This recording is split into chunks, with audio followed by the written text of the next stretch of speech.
So hello students, कैसे हैं आप सब। I hope all of you are doing great. इस वीडियो में यार हम लोग बात करेंगे जिस चीज़ के बारे में, उस चीज़ को तो आप लोगों ने देख लिया होगा थंबनेल के ऊपर। तो आज के लेक्चर में हम लोग बात करने वाले हैं डिफरेंशिएबिलिटी के बारे में। तो जुलाई का मंथ लग चुका है यार, और एनसीईआरटी का रिवाइज सिलेबस भी आ चुका है। अगर आप लोगों ने नहीं देखा तो आप लोग मेरे चैनल पर जाकर देख सकते हैं, मैंने उसकी वीडियो बना दी है ना। 9 से 10 मिनट की वीडियो है, और सारा मैंने 12th क्लास का बताया, 11th का नहीं बताया, 12th का बताया। उसमें मैंने बता रखा है कि क्या क्या आपका पोर्शन डिलीट हो गया है। तो आपका कोर्स कम है, आप लोगों को पढ़ना है बोर्ड एग्जाम्स के लिए, बहुत कम कोर्स पढ़ना है। तो आप लोगों को उसके ऊपर मेहनत करनी भी स्टार्ट करनी पड़ेगी, अदरवाइज़ आपका फरवरी तक के सारा कोर्स कवर करना आप लोगों को थोड़ा मुश्किल हो जाएगा। क्योंकि एंड में आप लोगों को थोड़े एक्स्ट्रा क्वेश्चंस भी करने होते हैं, अदर बुक्स भी रेफर करनी होती हैं आप लोगों को, जैसे एनसीईआरटी एग्जाम्पलर या फिर आर.डी. शर्मा या फिर आर.एस. अग्रवाल। ऐसी बुक्स आपको रेफर करनी ही पड़ेंगी अगर आपको थोड़े अच्छे क्वेश्चन प्रैक्टिस करने हैं और आपको 80 में से 80 या 100 में से 100 लेके आने हैं। तो 100 में से 100 तो आपके पूरे हाथ में नहीं है, 80 में से 80 आपके हाथ में है। तो आप लोग 80 की तैयारी तो अपनी पूरी रखना, तब जाके आपके 100 आने के पूरे चांस रहेंगे। तो इस वीडियो में हम लोग जिस चैप्टर के बारे में बात करेंगे वो होगा चैप्टर 5। उसके अंदर जो आपका सेकंड टॉपिक है जो कि बेस्ड है डिफरेंशिएबिलिटी के ऊपर, वो वाला टॉपिक हम लोग बात करेंगे उसके बारे में। ये वाला टॉपिक ऐसा होता है कि जनरली इसको टीचर्स इग्नोर कर देते हैं, इसको इतना ज़्यादा पढ़ाया नहीं जाता है स्कूल वगैरह में। कंटिन्यूटी को फिर भी ठीक ठाक पढ़ा लेते हैं, लेकिन कंटिन्यूटी के बाद ज़्यादातर इसके, क्योंकि एनसीईआरटी बुक में क्वेश्चन भी नहीं है, 2 क्वेश्चन इसके 5.2 में है लास्ट वाले, उसके बाद सारा आपको डिफरेंशिएशन बेस्ड है। और मिसलेनियस में भी इसके अच्छे क्वेश्चन नहीं है कोई, तो इसके ऊपर क्वेश्चन होने चाहिए थे। टॉपिक ज़्यादातर आता भी नहीं है, लेकिन आप लोगों को इसकी नॉलेज होनी चाहिए। अगर आप लोगों को बोर्ड एग्जाम्स, अगर आप लोग मार्क्स ओरिएंटेड पढ़ाई करते हो कि मार्क्स आने चाहिए आप लोगों के, तो आप लोग ऐसे टॉपिक्स को ज़्यादा इग्नोर भी कर सकते हो क्योंकि नहीं आता क्वेश्चन। लेकिन अगर आप लोग नॉलेज ओरिएंटेड पढ़ते हो, अगर आपको अच्छी नॉलेज चाहिए, तो आप लोग को इस डिफरेंशिएबिलिटी जैसे टॉपिक को भी करना चाहिए, क्योंकि आप लोग इसमें ज़्यादा कुछ हार्ड होता नहीं है। तो आपको अच्छी नॉलेज अगर आप मिल जाती है थोड़ी कम करके भी, तो भी आपका काम अच्छा हो जाएगा और कॉम्पिटिटिव वगैरह में भी आ जाएगा टॉपिक। तो आपको वहाँ के लिए भी अच्छी तैयारी करनी है, तो आप लोग इसको करके ही चलें। तो डिफरेंशिएबिलिटी का मैं जो लेक्चर होगा, तो डिफरेंशिएबिलिटी के जो 2 क्वेश्चन एनसीईआरटी वाले हैं वो तो मैं कराऊंगा इस वीडियो के अंदर। लेकिन आप लोग ये वाले जो लेक्चर होंगे, 2-3 लेक्चर बनेंगे डिफरेंशिएबिलिटी के, छोटे छोटे लेक्चर्स में हम इंपॉर्टेंट क्वेश्चन सारे कवर करेंगे। और अगर मैंने इतने क्वेश्चन करा दिए, उसके बाद आप लोग छोटे मोटे क्वेश्चन कर लोगे खुद से, ठीक है। तो ज़्यादा हम लोग इसकी थ्योरेटिकल नॉलेज पर मैं बात नहीं करेंगे, इसकी प्रैक्टिकल क्वेश्चन और प्रैक्टिकल प्रॉब्लम से बात करेंगे। और 1-2 थ्योरम भी है इसके ऊपर, तो उन थ्योरम्स को भी देखेंगे, ठीक है। तो जल्दी से करते हैं फिर वीडियो को स्टार्ट। तो स्टूडेंट्स, अब बात करते हैं डिफरेंशिएबिलिटी के बारे में। डिफरेंशिएबिलिटी होती क्या है? देखो, अभी तक हम लोगों ने क्या पढ़ा है? अब तक हम लोगों ने पढ़ा है कंटिन्यूटी के बारे में, है ना। कंटिन्यूटी के बारे में पढ़ा है हम लोगों ने।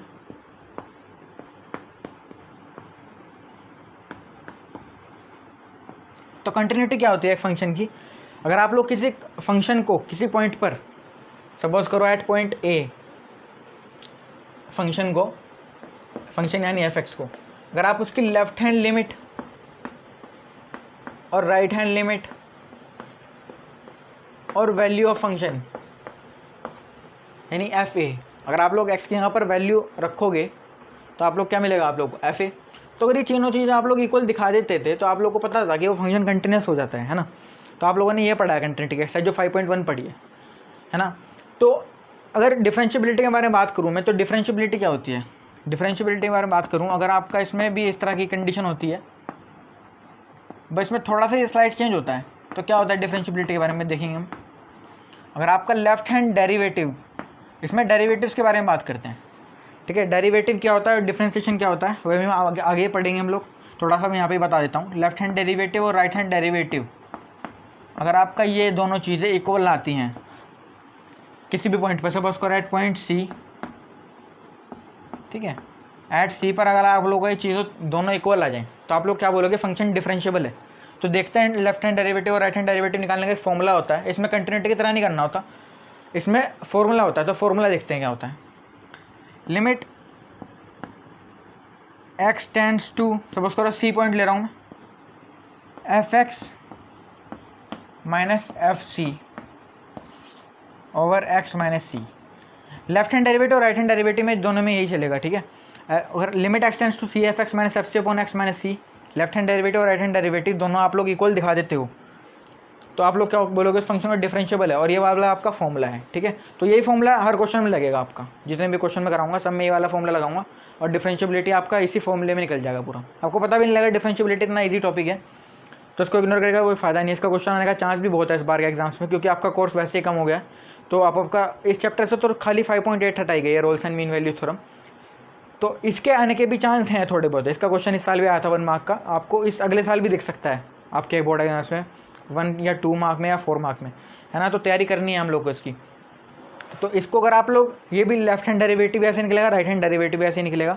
अगर आप लोग इक्वल दिखा देते हो तो आप क्या बोल सकते हो, उस फंक्शन को डिफरेंशिएबल है। डिफरेंशिएशन, अच्छा डिफरेंशिएबल बोलता हूँ अगर मैं, तो हम बात करते हैं डिफरेंशिएशन की थोड़ी सी, है ना। अभी तो इसके ऊपर सेपरेट वीडियोस आएंगे, लेकिन थोड़ी सी बता देता हूँ क्या होता है डिफरेंशिएशन। डिफरेंशिएशन की अगर मैं बात करूँ तो डिफरेंशिएशन प्रोसेस होता है डेरिवेटिव फाइंड करने का। बहुत सारे बच्चों को लगता है कि डिफरेंशिएशन और डेरिवेटिव एक ही चीज़ है। डिफरेंशिएशन तो प्रोसेस होता है डेरिवेटिव निकालने का, ठीक है। और डेरिवेटिव क्या होता है, डेरिवेटिव होता है कोई भी आपका, अगर मान लो कोई कर्व है, सपोज करो आपको कोई कर्व है, तो इसका जो ऊपर आप टेंजेंट्स, इसके ऊपर जो आप टेंजेंट खींचोगे, सपोज करो ये टेंजेंट है कोई, अरे यार दोबारा बनाता हूँ। सपोज करो ये आपका कोई कर्व है, ठीक है, इसके ऊपर से आपकी टेंजेंट ऐसे निकल गई है, अभी भी सही नहीं बना, कोई बात नहीं। अगर आप लोगों ये टेंजेंट देख रहे हो, जो किसी कर्व को एक पॉइंट पर टच करके निकलती है, वो लाइन होती है, टेंजेंट होती है वो। तो इस टेंजेंट का जो स्लोप होगा, इस टेंजेंट का जो स्लोप होगा, अभी आप लोगों ने 11th क्लास में पढ़ा था स्लोप के बारे में, तो यहाँ पे हम इसके बारे में अगर कंप्लीट पढ़ेंगे तो पढ़ेंगे हम 6.3 टेंजेंट्स हैं नॉर्मल्स में। लेकिन अगर आप लोगों को बताऊँ तो इस टेंजेंट का स्लोप जो होता है, सपोज करो dy/dx लिख लेता हूँ, जनरल तो वैसे ही लिखते हैं। तो ये आपका क्या होगा, इस कर्व का डिफरेंशिएशन अगर आप लोग करोगे, इस स्लोप का नहीं, इस कर्व का डिफरेंशिएशन करोगे तो आप लोगों को क्या देगा, इस टेंजेंट का स्लोप देगा। तो डिफरेंशिएशन क्या होता है, वो डेरिवेटिव क्या होता है, किसी कर्व पे जो टेंजेंट है, अगर आप उस कर्व को डिफरेंशिएट कर दो तो जो आपका डिफरेंशिएशन आएगा, जो डेरिवेटिव आएगा, वो इस टेंजेंट का स्लोप होगा, ठीक है। तो इसके बारे में तो मैं आगे पढ़ेंगे भी 6.3 में भी, और डिफरेंशिएशन उससे पहले भी कवर करेंगे, तो उसके ऊपर अगली वीडियो आएंगी। तो इस वीडियो में तो हम इसके बारे में देखेंगे, डिफरेंशिएबिलिटी के बारे में। तो इसको क्वेश्चन में डायरेक्ट अप्लाई करना स्टार्ट करते हैं, वहाँ पे किस तरह से अप्लाई करते हैं इसको, ठीक है। थोड़ा सा काम और करना होता है इसके आगे, तो उसको देखते हैं। और उससे पहले एक थ्योरम भी देखते हैं, तो करते हैं उसको। उससे पहले तो इसको नोट करने की जरूरत नहीं है, तो मैं इसको रब कर देता हूँ। तो स्टूडेंट्स बात करते हैं थ्योरम थर्ड के बारे में, जो आपके एनसीईआरटी टेक्स्ट बुक में एक थ्योरम दी हुई है थर्ड, जो आपका डिफरेंशियल, जो आपकी एक्सरसाइज 5.2 है, उससे एक पहले पेज पे ही है। तो इस थ्योरम में आपको बताना चाह रहा है थ्योरम थर्ड में कि F a function is differentiable, F x जो आपका फंक्शन है, अगर ये डिफरेंशिएबल है किसी पॉइंट पर सी पर, तो वो कंटिन्यूस भी होगा उस पॉइंट पर। कहने का मतलब शॉर्ट बात में, जो फंक्शन डिफरेंशिएबल होगा वो कंटिन्यूस भी होगा एक पॉइंट पे, ठीक है। दोनों पॉइंट, वो पॉइंट सेम होना चाहिए बस। तो इसको प्रूव कैसे कर सकते हैं हम लोग, प्रूव कर सकते हैं, इसको देखेंगे कैसे कर सकते हैं। सपोज करो, देखो जैसे आपको मैंने लिखा है आपका डिफरेंशिएबिलिटी का फॉर्मूला, लिमिट, अभी मैंने आपको पहले बताया, limit x tends to c f x minus f c over x minus c. अच्छा, आपका डिफरेंशिएशन में ऐसे भी डिनोट करता हूँ, अगर कोई फंक्शन डिफरेंशिएट कर दिया मैंने, तो उसको मैं एफ डैश एक्स से भी डिनोट कर सकता हूँ, ठीक है। तो अगर आप लोग मान लो, ये आपको क्या वैल्यू देगा, ये आपको डिफरेंशिएशन देगा उस फंक्शन का, एफ डैश एक्स, ठीक है। अच्छा, अब देखो मैं क्या कर सकता हूँ यहाँ पे, इस चीज़ को अगर मैं इसमें से f x minus f c उठा लेता हूँ,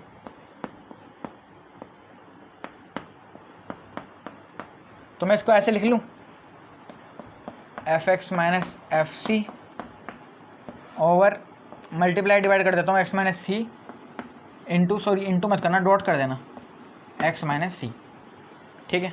इसको मैंने सिर्फ मल्टीप्लाई डिवाइड करा कि इससे एक्स माइनस सी से। अब अच्छा मैं क्या करूँगा, अब मैं दोनों साइड देखना लिमिट ले लूँगा, limit x tends to c f x minus f c over x minus c, और इधर भी मैंने क्या करा, लिमिट ले ली, limit x tends to c f x minus f c over x minus c into इसमें यहाँ पे भी मैं लिमिट ले रहा हूँ, ठीक है, इसमें लिमिट ले सकते हैं यहाँ पे, limit x tends to c x minus c, ठीक है।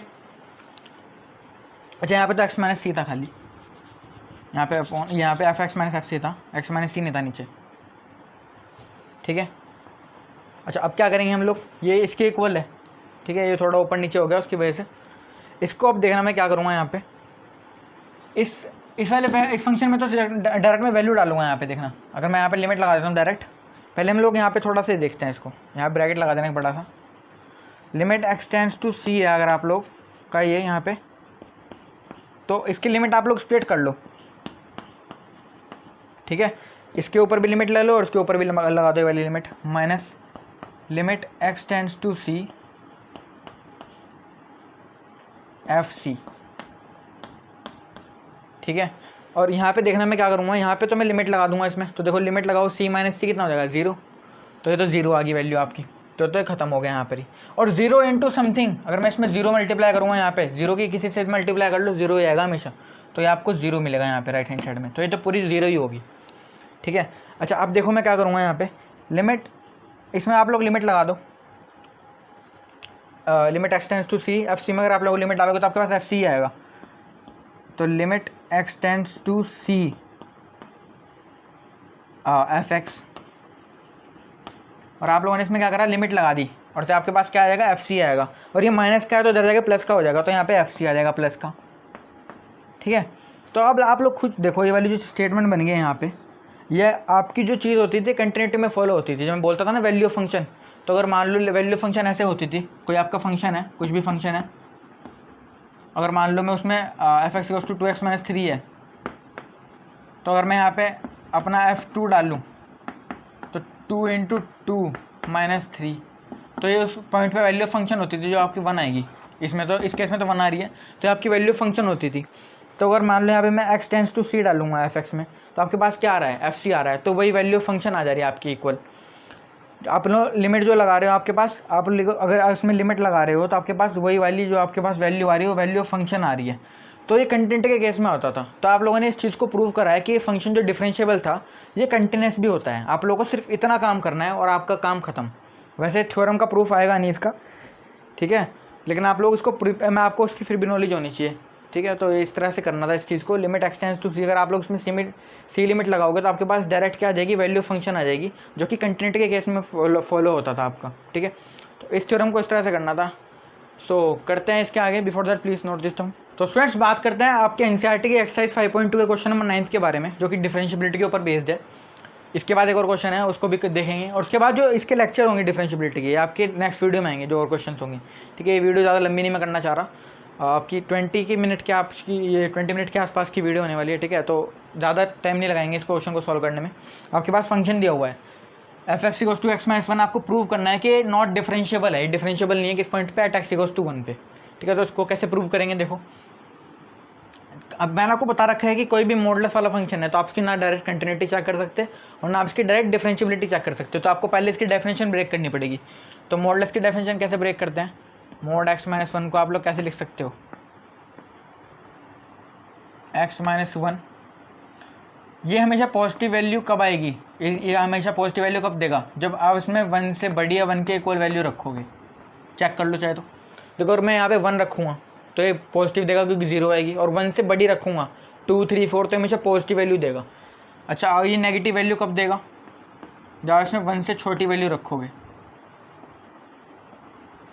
1 की इक्वल नहीं, 1 से छोटी वैल्यू क्या रख के देख लो, 1 से छोटी वैल्यू, सपोज करो मैंने 0 रखा, 0 माइनस 1 माइनस 1, तो मॉडुलस इसको एक और ये वाला नेगेटिव दे देगा ताकि ये प्लस हो जाए। देखो इन्हें हमें क्या दिया, अगर मान लो मैंने यहाँ पे 0 रखा तो 0 माइनस 1 कितना दिया इसने, माइनस 1 दिया, तो मॉडुलस ने क्या करा, इसको एक और माइनस दे दिया यहाँ पे, जिससे क्या हो गया, प्लस हो गया।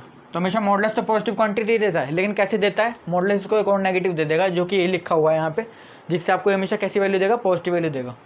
तो इसकी डिफरेंशिएबिलिटी को हम चेक करेंगे 1 पर, ठीक है, 1 पर चेक करेंगे। तो आप जब इसकी डिफरेंशिएबिलिटी को चेक करोगे तो आप लिखोगे लेफ्ट हैंड डेरिवेटिव, ठीक है, लेफ्ट हैंड डेरिवेटिव, फिर आप लोग लिखोगे लिमिट एक्स टेंड्स टू सी, ये आपको फॉर्मूला याद होना चाहिए।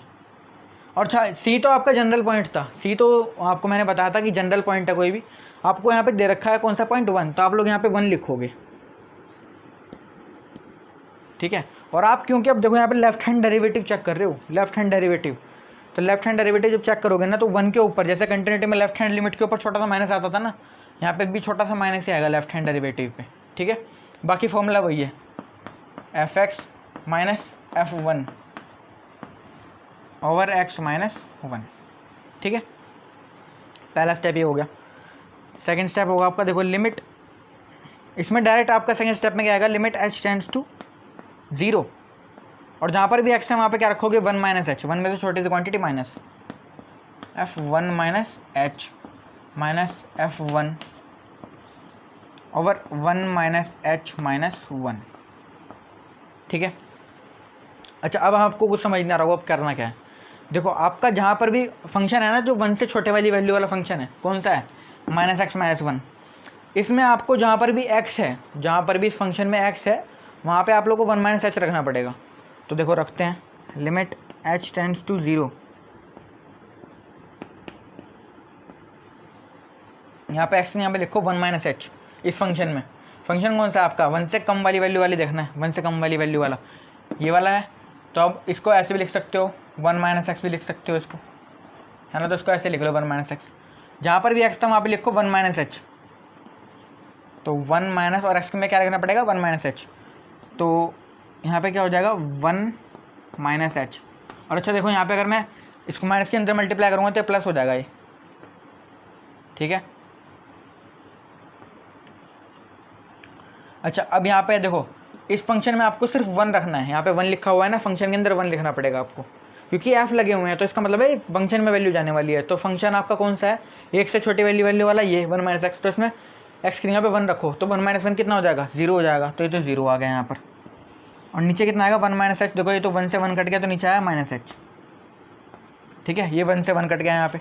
तो आपका ओवरऑल क्या आया, limit h tends to 0 h over minus H.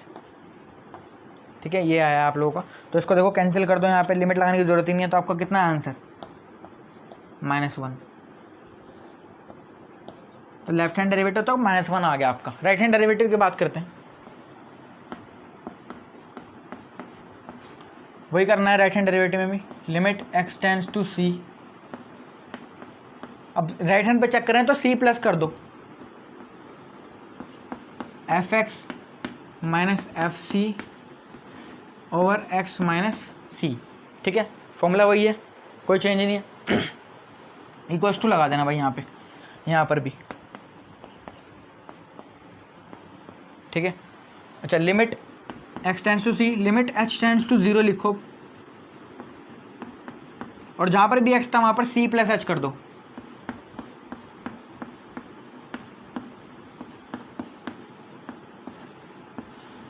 और यार छोटी सी गलती हो गई, हम लोगों ने एक छोटी सी गलती कर दी है। आपको c नहीं रखना था, आप लोगों को यहाँ पे 1 रखना था, तो 1 रखेंगे। Sorry for the mistake.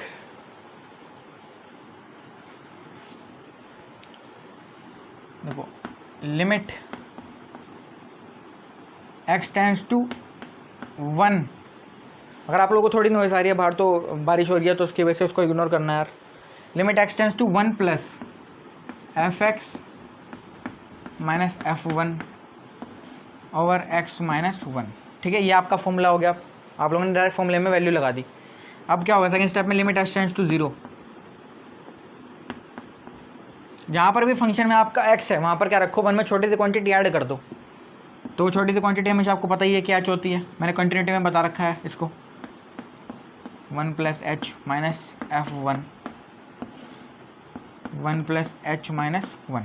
ठीक है, यहाँ पर भी देखो 1 से 1 कैंसिल हो गया, जहाँ पर कैंसिल हो रहा करो वहाँ पे direct. Limit h tends to 0,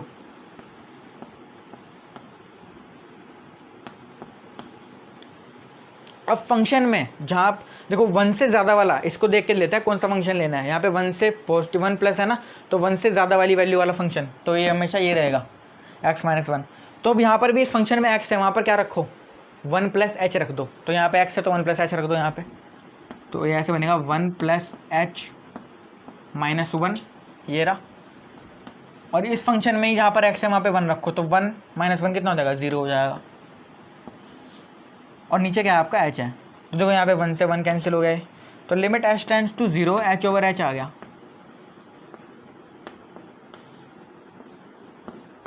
अब जस्ट बिकॉज ये h अपॉन h आया तो इसको कैंसिल कर सकते हैं हम लोग और 1 लिख सकते हैं डायरेक्ट। ठीक है, तो आप लोग खुद देख सकते हो लेफ्ट हैंड डेरिवेटिव -1 था और राइट हैंड डेरिवेटिव 1 है, तो ये तो दोनों वैल्यू इक्वल ही नहीं आई। जब दोनों वैल्यू इक्वल नहीं आई तो आपका फंक्शन डिफरेंशिएबल ही नहीं हुआ। तो जो आप लोगों से पूछा गया था कि इसको प्रूव करना है कि नॉट डिफरेंशिएबल एट x = 1, वो हम लोगों ने प्रूव कर दिया। ठीक है, इस तरह से हर क्वेश्चन में आप लोगों को डिफरेंशिएबिलिटी का फॉर्मूला लगाना है और आपका क्वेश्चन जो है उसके बाद सॉल्व हो जाएगा। ठीक है, इससे ज़्यादा काम इसमें करना नहीं होता। एक और क्वेश्चन है इस वीडियो के अंदर, वो कवर करते हैं, फिर अगले लेक्चर में RD के क्वेश्चन कवर करेंगे। ठीक है, तो उस लेक्चर के लिए देखते हैं अभी। तो before that please note this down. तो स्टूडेंट्स बात करते हैं क्वेश्चन नंबर 10 के बारे में, जो कि आप लोगों का 10th क्वेश्चन जो है इसी एक्सरसाइज 5.2 का है। ये ग्रेटेस्ट इंटीजर फंक्शन के बारे में बात हो रही है। पिछली बार मॉडुलस 10 बार ग्रेटेस्ट इंटीजर फंक्शन है। अब आप लोगों को मैं थोड़ा ग्रेटेस्ट इंटीजर फंक्शन के बारे में बता देता हूँ कि होता क्या है। ग्राफ तो बताना पॉसिबल नहीं हो पाएगा, लेकिन थोड़ी सी इसकी फंक्शनिंग बता देता हूँ किस तरह होता है। सपोज करो आपके पास ये ग्रेटेस्ट इंटीजर फंक्शन जो है, इसको इस तरह बॉक्स में बनाते हैं। ठीक है, ये आप लोगों का बॉक्स बन गया। तो अब आप लोग इसके अंदर कोई भी वैल्यू डालो। सपोज करो मैंने कोई भी रियल वैल्यू पॉइंट में डालेंगे इसके अंदर वैल्यू। ठीक है, पॉइंट में, अगर पॉइंट से जल्दी समझ आएगा इसका फंक्शन। सपोज करो मैं पॉइंट मैंने 2.3 डाला, तो 2.3 से ऐसी छोटी वैल्यू जो कि एक इंटीजर हो, 2.3 से छोटी वैल्यू जो इंटीजर हो। देखो इंटीजर भी नहीं पता होगा बहुत सारे बच्चों को, तो बता देता हूँ -1 -2 -3 माइनस से लेके जितनी भी वैल्यूज़ हैं 1 2 3 सारी नेचुरल -1 से वाली जो मतलब वैल्यूज़ हैं, जैसे ऐसे बताता हूँ -3 -2 -1 0 1 2, ये सारे इंटीजर्स होते हैं। ठीक है, पॉइंट वाले नहीं, सिर्फ जो वैल्यूज़ हैं प्रॉपर वो इंटीजर्स होते हैं। तो 2.3 जो आपका ये बॉक्स फंक्शन है, आप लोगों ने इसके अंदर 2.3 लिखा, तो इससे ऐसी छोटी वैल्यू 2 पॉइंट से, इस नंबर से छोटी वैल्यू जो इंटीजर हो, तो आप लोग खुद बता सकते हो कि 2 है, तो इसका आंसर आएगा 2। तो ग्रेटेस्ट इंटीजर फंक्शन हमेशा आपको ऐसी वैल्यू देता है जो कि इंटीजर हो और उससे पहले वाली वैल्यू। सपोज करो यहाँ पे मैंने 3.9 लिया होता, 2.3 की जगह 3.9, तो कितना आता? इससे छोटी वैल्यू जो इंटीजर है, 3.9 से छोटी वैल्यू जो इंटीजर है 3। ठीक है, अच्छा अगर बात करता हूँ, देखो मैं -1.5 की, तो इससे ऐसी छोटी वैल्यू जो इंटीजर है, इससे छोटी वैल्यू जो कि इंटीजर है -1 से 0.5 से, तो आप लोग 1 मत लिख देना यहाँ पे, 1 तो गलत हो जाएगा, वो तो बड़ी हो जाएगी। -1.5 से छोटी वैल्यू तो आपकी 2 होगी। अगर आपको ये नहीं समझ आया तो देखो इधर नंबर लाइन पे देखो, -0 1 2 3, ठीक है, और -2। तो छोटी वैल्यू देखो मैंने 2.3 समवेयर यहाँ पे लाई करेगा, तो इससे ऐसी छोटी वैल्यू से पीछे चलना है। तो यहाँ पे आपका इंटीजर ये आ गया 2, तो आपको 2 दे दिया इसने। जब मैंने 3.9 रखा, तो 3.9 समवेयर यहाँ पे लाई करेगा यहाँ पे, तो इससे छोटी वैल्यू जो इंटीजर हो पीछे चला, ये आ गया अपना 0.3, तो 3 पे आपका इंटीजर ये आ देगा 3।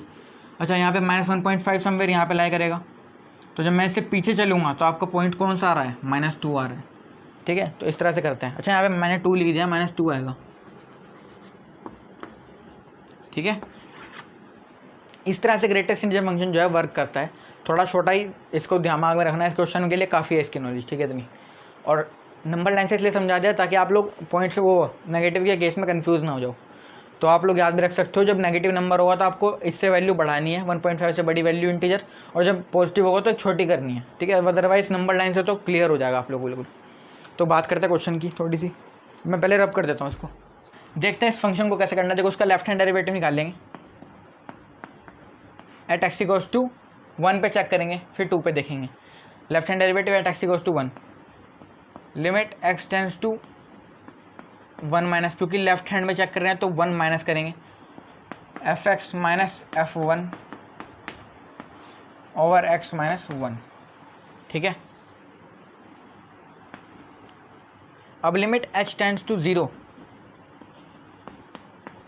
जहाँ पर भी x था वहाँ पे एक 1 में से छोटी सी क्वांटिटी माइनस करनी है, तो f1 - h हो जाएगा, -f1 1 - h - 1। ठीक है, मैंने पहले बताया था जहाँ पे कैंसिल हो रहा कर दिया करो, तो 1 से 1 कैंसिल हो गया, कर दो इसको यहीं पे। लिमिट h टेंड्स टू 0 लिखो दोबारा से, और जहाँ पर भी फंक्शन में देखो आपको अब तो इसके फंक्शन की डेफिनेशन जो आप लोग ब्रेक नहीं कर सकते ग्रेटेस्ट इंटीजर की, तो आपके मॉडुलस है क्योंकि, तो आप लोग को इसके अंदर ही रखनी पड़ेगी। देखो 1 में से छोटी सी क्वांटिटी, सपोज करो ये h जो होती है ना, एक क्वांटिटी में जो 0 की तरफ टेंड करती है, इसकी वैल्यू ऐसी होती है 0.000000001 समथिंग। ठीक है, बहुत छोटी क्वांटिटी है, बहुत छोटी। तो जब हम इसको माइनस करते हैं तो लगभग उतनी वैल्यू मिलती है हमको, बहुत कम वैल्यू माइनस होती है। ठीक है, तो इसलिए हमेशा इसको ही माइनस करते हैं, हमेशा क्वांटिटी 0 की तरफ टेंड करती है। तो आप लोगों ने 1 में से छोटी सी क्वांटिटी माइनस करी, सपोज करो 1 में से ये नंबर माइनस करा 0.0001, है ना, तो आप लोग को क्या मिलेगा 0.99999999 समथिंग मिलेगा, इतना ही मिलेगा ना। तो अब अगर मैं इससे पूछता हूँ आप लोगों से इसका ग्रेटेस्ट इंटीजर फंक्शन कितना होगा, तो जिन बच्चों को उसका फंक्शनिंग समझ आ गई थी वो आराम से बता देंगे इसका ग्रेटेस्ट इंटीजर फंक्शन कितना होगा, 0 हो जाएगा। अगर 0.9 भी है तो उसका ग्रेटेस्ट इंटीजर 0 ही होगा, एक छोटी वैल्यू लेनी पड़ेगी आपको, ठीक है। तो आप लोगों का पॉइंट कौन सा था 1, और 1 में आप लोगों ने जब छोटी सी क्वांटिटी माइनस करी तो आप लोगों को एक कम वैल्यू मिली, यानी क्या वैल्यू मिली आप लोगों को, 1 में से 1 माइनस करके 0 मिला यहाँ पे, सॉरी 1 में से h माइनस करा आप लोगों ने, क्या मिला आप लोगों को ग्रेटेस्ट इंटीजर फंक्शन 0 मिला। तो आप लोग खुद देखो जब आप लोग यहाँ पे ग्रेटेस्ट इंटीजर में 1 माइनस h रखोगे तो आपको क्या मिलेगा 0 मिलेगा, तो यहाँ पे 0 लिखा जाएगा। इसके अंदर 1 डाल लो, ग्रेटेस्ट इंटीजर ऑफ 1 तो 1 ही आएगा, ठीक है। अगर आप लोग उसके अंदर डायरेक्ट वैल्यू डालोगे ना 1 2 3 कुछ भी, तो आपको वही वैल्यू मिल जाएगी। तो 0 माइनस 1 आ गया, और नीचे कितना है आप लोगों का माइनस h है, तो -1 अपॉन माइनस h कितना हो जाएगा 1 अपॉन h हो जाएगा, ये तो माइनस से माइनस कट जाएगा ना, लिमिट h टेंड्स टू 0, देखो यहाँ तो 0 हो जाएगा, ये तो खत्म हो जाएगा 0, और माइनस से माइनस कैंसिल हो गया तो 1 अपॉन h। आप लोगों ने क्या करा, लिमिट लगा दो इसके अंदर 1 upon 0 infinity, sorry not define, ठीक है। और राइट हैंड डेरिवेटिव निकालते हैं इसका, लेफ्ट हैंड डेरिवेटिव आ गया,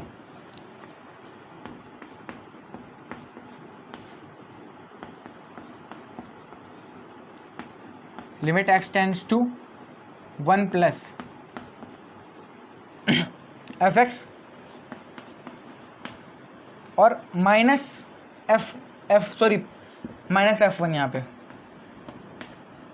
ओवर x माइनस 1, ठीक है। अच्छा जहाँ पर भी फंक्शन में x है वहाँ पर 1 में से छोटी क्वांटिटी ऐड कर दो, तो यानी limit x tends to 1, limit h tends to 0, क्योंकि अब तो फंक्शन में h आएगा ना, f1 प्लस h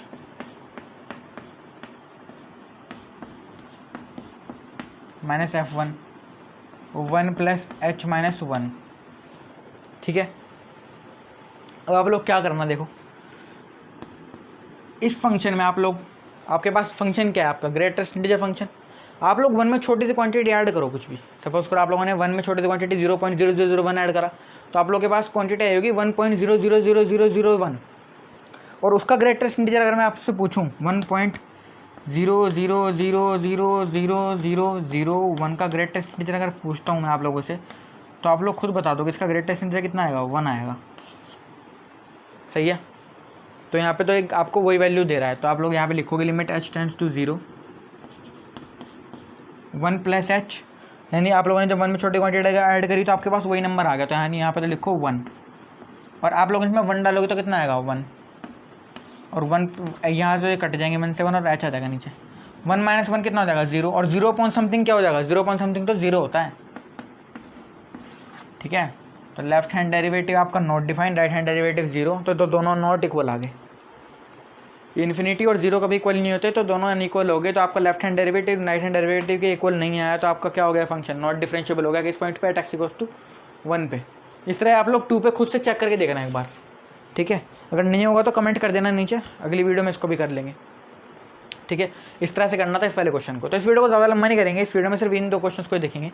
अगले जो लेक्चर होंगे डिफरेंशिएबिलिटी के, उनमें मैं RD शर्मा के क्वेश्चंस कवर करूँगा, ताकि आप लोग अगर एग्जाम में बाहर से क्वेश्चन आता है इसका, क्योंकि NCERT से तो आना मुश्किल ही है, क्योंकि 2 ही क्वेश्चन लगे हुए हैं, लेकिन अगर आ जाता है तो आप लोग कर देना, लेकिन अगर बाहर से क्वेश्चन आता है तो उसकी चांस किस तरह से आप लोगों को करना है उस क्वेश्चन को सोल्व, मैं उस वीडियो में बताऊंगा आप लोगों को, ठीक है। तो अगले 2 लेक्चर्स को अगर देखना है तो सब्सक्राइब कर लेना चैनल को, और वीडियो पसंद आए तो वीडियो को लाइक करना है, ठीक है। तो चलते हैं, तब तक के लिए have a good day and bye bye.